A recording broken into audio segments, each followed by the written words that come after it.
Hola, buenas noches, mi nombre es Laura Trejo y el día de hoy les voy a explicar mi artículo de divulgación científica titulado TCA y estereotipos de redes sociales. El presente estudio examina la relación entre los trastornos de la conducta alimentaria y los estereotipos de redes sociales, centrándose en su impacto en la autoestima y percepción de la imagen corporal en los adolescentes y jóvenes.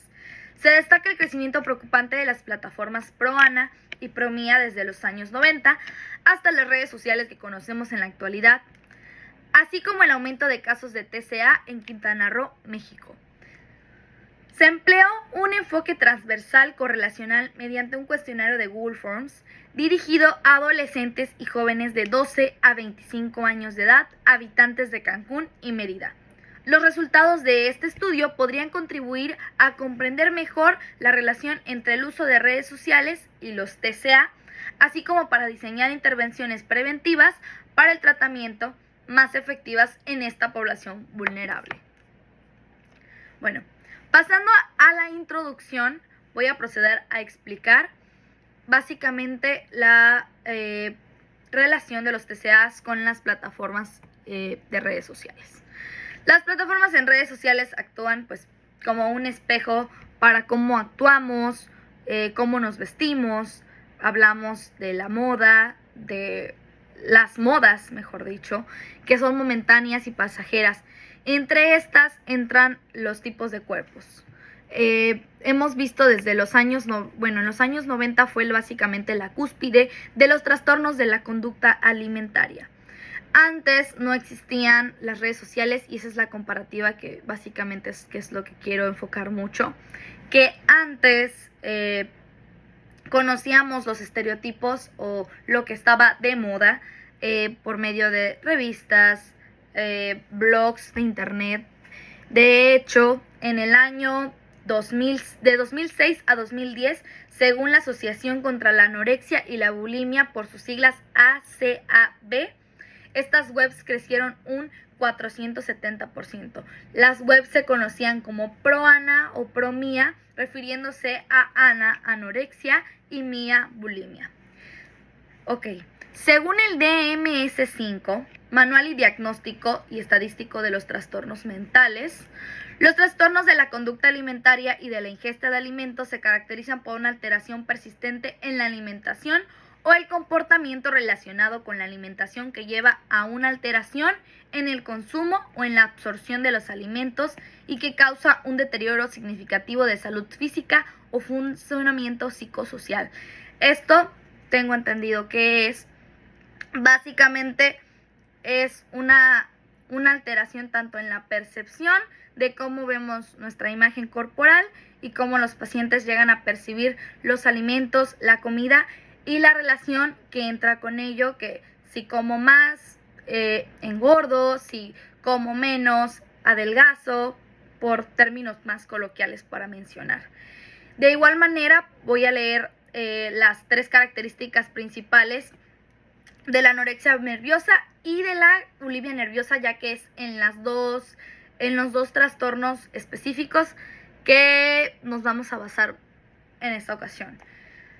La anorexia nerviosa tiene 3 características básicas según el DMS: la restricción de la ingesta energética persistente, el miedo intenso a ganar peso o a engordar, un comportamiento persistente que interfiere con el aumento de peso y la alteración en la forma de percibir el peso y la constitución propia. Esto se puede traducir también como la dismorfia corporal, que es básicamente cuando el paciente o el individuo que presenta esta patología se percibe a sí mismo de manera diferente a como lo perciben los demás. Dígase más delgado, más gordo. Tienen varios tipos de percepción e imágenes erróneas de su cuerpo. En cambio, con la bulimia nerviosa son 3 características igualmente que nos marca el DMS-5, que son los episodios recurrentes de atracones, los comportamientos compensatorios inapropiados y recurrentes para evitar el aumento de peso. Esto se puede traducir al consumo de fibra, medicamentos para bajar de peso sin prescripción o con prescripción médica. Y la autoevaluación se ve influida indebidamente por el peso y la constitución corporal. Para realizar el diagnóstico, los atracones y los comportamientos compensatorios inapropiados deben producirse al promedio al menos una vez a la semana, 3 meses. Esto es según el DMS-5, repito, tanto para la anorexia nerviosa como para la bulimia nerviosa. Los trastornos de la conducta alimentaria, por sus siglas TCA, representan un grave problema de salud mental que ha ido en aumento durante los últimos años, especialmente en mujeres adolescentes. Se ha prestado mucha atención mediante estudios, mediante investigaciones, a variables como los medios de comunicación y publicidad, como mencioné en un principio, que son los posibles desencadenantes de tales trastornos.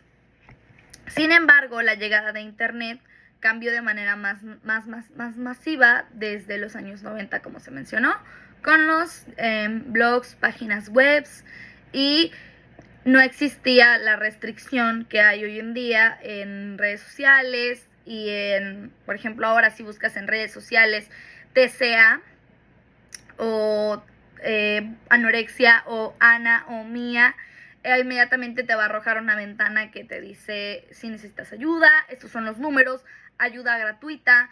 Si buscas en Google, de hecho ya están baneadas muchas de esas palabras en diversas plataformas, Facebook, Instagram, TikTok. Se siguen utilizando abreviaturas, se siguen utilizando otras maneras de llamar para encontrar esa información, pero no es nada comparado a como en los años 90, en los años 2000, 2006, 2010. En mi caso me tocó a mí en el 2014 poder encontrar esa información sin ningún tipo de restricción y sin ningún tipo de bloqueo o de advertencia previa a entrar a una página de este tipo. Regresando a los medios de comunicación tradicionales, como la radio y la televisión, mostraban cuerpos delgados como un estereotipo más, como una moda más. Y también algo que prevalecía mucho eran los skinny jeans, y que eran como a la cadera, los pantalones. Eso fue igual una gota que derramó el vaso para que siguiera este estereotipo fomentándose a través de, ya que no encontraban las chicas con diferentes tipos de cuerpo esa comodidad en ese tipo de jeans, que era lo que estaba en tendencia, que era lo que todo el mundo traía. Entonces, así como ahora están los high waist, que son cintura alta, se marca ahora más en el 2010, 2015, me atrevo a decir, hasta la actualidad, el cuerpo que es básicamente el reloj de arena, el 90-60-90, pero un poquito más variado, un poquito más inclusivo y un poquito más abierto a las diferencias, regularizando y normalizando las estrías, la celulitis, las hip dips y otro tipo de imperfecciones que llega a tener el cuerpo, cómo nos vemos parados, cómo nos vemos sentados, cómo nos vemos en una foto, cómo nos vemos a través de diferentes ángulos, y al ir normalizando, irse mostrando esto en redes sociales de manera más recurrente a través de influencers, body positive, sin llegar a extremos, pues se ha logrado un recorte, por decirlo así, de esa información tan destructiva que se encontraba anteriormente. Y ahora la población en general de jóvenes, adolescentes, es la misma que se ha encargado de reconstruir y cuidar a la nueva generación de dichos estereotipos o dichas imágenes mentales inclusive. Actualmente en el estado de Quintana Roo se ocupa el segundo lugar en la península de Yucatán de casos de bulimia y anoréxica. Península de Yucatán, refiriéndonos Mérida, Yucatán, Campeche y Quintana Roo, siendo su capital Chetumal, donde se reportó un total de 59 diagnósticos de trastornos de la alimentación 10 en hombres, 16.9%, y 49 en mujeres, 83.1%, lo que significa el 1.1 de la incidencia en todo el país. Al comparar los 33 casos identificados en 2021, se observa una variación de 78.8%. La metodología. Este es un artículo de investigación transversal correlacional llevado a cabo mediante un cuestionario de la plataforma Google Forms que consta de 10 preguntas de opción múltiple. El cuestionario fue realizado a adolescentes y jóvenes de entre 12 y 25 años de ambos géneros de la ciudad de Cancún, Quintana Roo y Mérida, Yucatán. El enfoque de este rango de edad se debe a que es la población con más prevalencia, como se mencionó anteriormente, a hacer uso de redes sociales y de igual manera la más propensa a presentar conflictos de la percepción de la imagen corporal e incluso presencia de trastornos de la conducta alimentaria.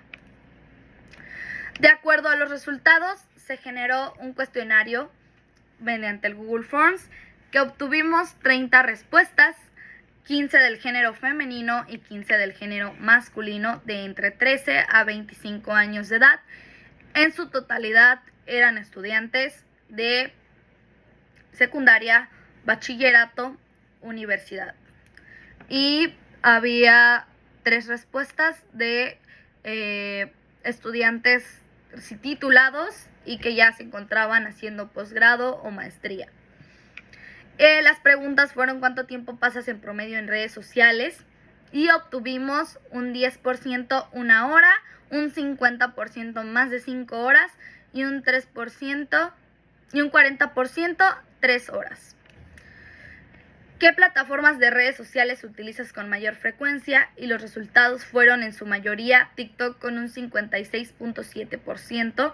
Recordemos que la influencia de TikTok y el marketing digital que ha manejado esta plataforma y es totalmente de dominio público es la versatilidad con la que antes tú veías en YouTube o tú escuchabas un programa de radio o televisión y hay comerciales, hay promocionales. Anteriormente no se podía atrasar, adelantar el video, eran videos más largos en el caso de YouTube, en el caso de la televisión pues muchísimo más largos, y en el caso de TikTok es que son más versátiles, son más cortos, entonces atraen visualmente más los ojos de los usuarios hacia la pantalla.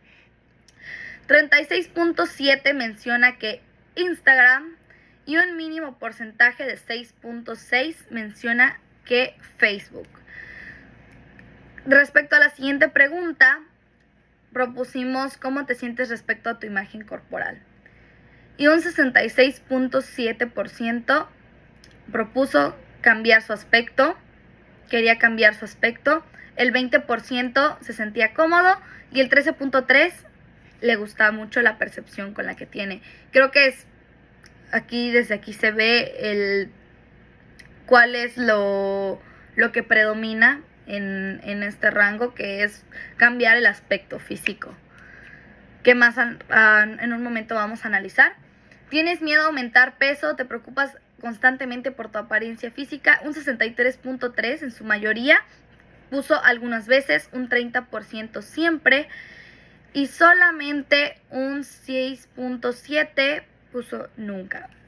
¿Has experimentado alguna vez insatisfacción con tu cuerpo después de ver imágenes en redes sociales? Y un 70% contestó que sí y un 30% que no. ¿Has buscado información sobre dietas o métodos para perder peso en las redes sociales? Un 40% dijo que sí, un 30% dijo sí, pero no en redes sociales, y otro 30% dice que no. Eso fue muy parejo. ¿Cómo te sientes después de pasar tiempo en redes sociales? El 70% contestó igual que siempre, el 26.7% motivado y en una minoría desanimado. ¿Has realizado cambios en tu alimentación o hábitos de ejercicio basándote en lo que ves en redes sociales? Y un 63.3% contestó que sí y un 36.7% que no.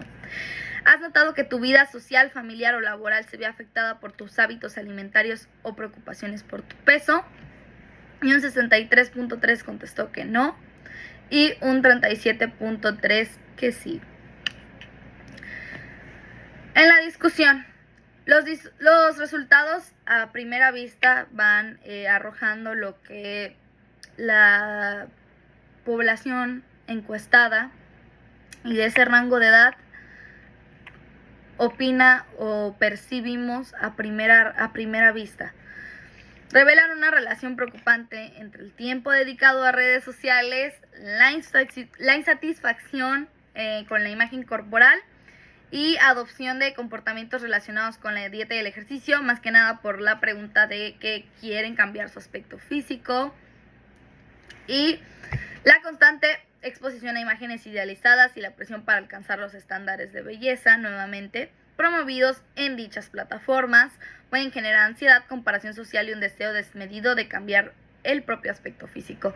Esto lo puedo traducir básicamente en, regresando al tema de TikTok, yo creo que es una plataforma donde encuentras todo tipo de contenido y es muy algorítmica, se basa en algoritmos, en búsquedas que tú realizas. Entonces, si tú estás buscando dietas o algo para bajar de peso sanamente, probablemente te aparezca algún video por ahí de cómo bajar 10 kilos en 15 días, y como nutriólogos tenemos el conocimiento de que no es correcto, no es un ideal correcto, no es ético profesionalmente, y muchas veces ni siquiera son nutriólogos las personas que comentan esto, ya que cualquiera puede ponerse una bata y hablar médicamente o hablar nutricionalmente, pero muy poco se habla de los nutrientes que ofrecen dichos alimentos en esta clase de videos. Es a donde puede ir esa mala distribución de información y puede llegar a los ojos incorrectos. Es alarmante observar que un porcentaje significativo de las personas que contestaron constantemente se preocupa por su apariencia física y tiene miedo de aumentar de peso. Esto por quiero cambiar mi aspecto físico. Da muchas pautas y da mucho de qué hablar. Tal vez no es una respuesta tan específica, pero sí nos da mucho de qué hablar al respecto. Lo que indica un nivel elevado de ansiedad relacionada con la imagen corporal y personal. Siempre hay una ansiedad presente en este caso. La mayoría de los que contestaron admitieron haber experimentado insatisfacción con su cuerpo después de ver imágenes en redes sociales, lo que se relaciona con la pregunta anterior y las respuestas de las preguntas anteriores igualmente. Esta insatisfacción a su vez puede impulsar comportamientos como la búsqueda de información, como se mencionó anteriormente, y ahí entra un factor de riesgo que si anteriormente ha habido conductas restrictivas, compensatorias, etcétera, etcétera, y llega esa información, puede ser mal utilizada por el usuario. Aunque algunos informaron sentirse motivados después de pasar tiempo en redes sociales, la mayoría declaró sentirse igual que siempre o desanimados. Esto sugiere que si bien las redes sociales pueden tener un impacto positivo ocasional, y su influencia tiende a ser más negativa que positiva en términos de autoimagen y autoestima, ya que al no tener percepción como tal de cómo son dichas personas que contestaron, no sabemos como tal qué tipo de sentimiento les ocasiona, si se sienten más gordos o se sienten más delgados que dicha figura pública o que dicha imagen que se vio en redes sociales. Como conclusión, en resumen, este estudio subraya la importancia de abordar la relación entre el uso de redes sociales y los trastornos de la conducta alimentaria en la población adolescente y jóvenes. Los resultados sugieren que el tiempo dedicado a las redes sociales y a la exposición a contenido relacionado con la imagen corporal pueden contribuir a una percepción negativa de uno mismo, incluso al desarrollo de un TCA. Por lo tanto, es fundamental implementar intervenciones preventivas y de tratamiento que promuevan la relación saludable con las redes sociales y fomenten una imagen corporal positiva entre los jóvenes. No obstante, es importante mencionar que abordar la relación entre el uso de redes sociales y los TCA requiere un enfoque multifacético o multidisciplinario que abarque la educación, la intervención clínica, la regulación de la industria y la promoción de la salud mental positiva. A esto quiero yo ya añadir como comentario personal que siempre he estado muy en pro de la atención primaria en los trastornos de la conducta alimentaria, ya que siento que no se le da ese, justamente lo que mencioné en la conclusión, no se le da ese enfoque multidisciplinario, no se da esa visualización, ni siquiera se habla de que existen otros tipos de trastornos y siempre lo encadenamos mucho a bulimia y anorexia. Últimamente siento que ya estamos interviniendo con el trastorno de atracón, la vigorexia, la ortorexia. Entonces, conforme va avanzando la búsqueda de información más en pro de la recuperación de los pacientes inclusive o la prevención de, es donde podemos irnos dando cuenta que va por escalones este cambio positivo y que a mi percepción y a este estudio científico y más que nada de cuestionarios en la gente, en las personas, me puedo dar cuenta que a mi generación le tocó una etapa muy diferente de cómo se manejaban los trastornos de la conducta alimentaria y de la búsqueda de información, que lo mencioné durante toda la explicación, que a la nueva generación, donde ya está más el body positive, pero no tan relacionado a los cuerpos gordos, sino simplemente un cuerpo saludable, un cuerpo lleno de nutrientes. Y cabe resaltar que como nutriólogos eso es lo que en lo personal lo que más me satisface, y como futura nutrióloga y futura nutrióloga me quiero especializar básicamente en el manejo y el tratamiento y prevención primaria de los trastornos alimenticios. Para mí es muy importante este tipo de estudios y que se sigan realizando. Y bueno, quiero agradecerle muchísimas gracias, Miss, por su atención. Y muchas gracias y buenas noches.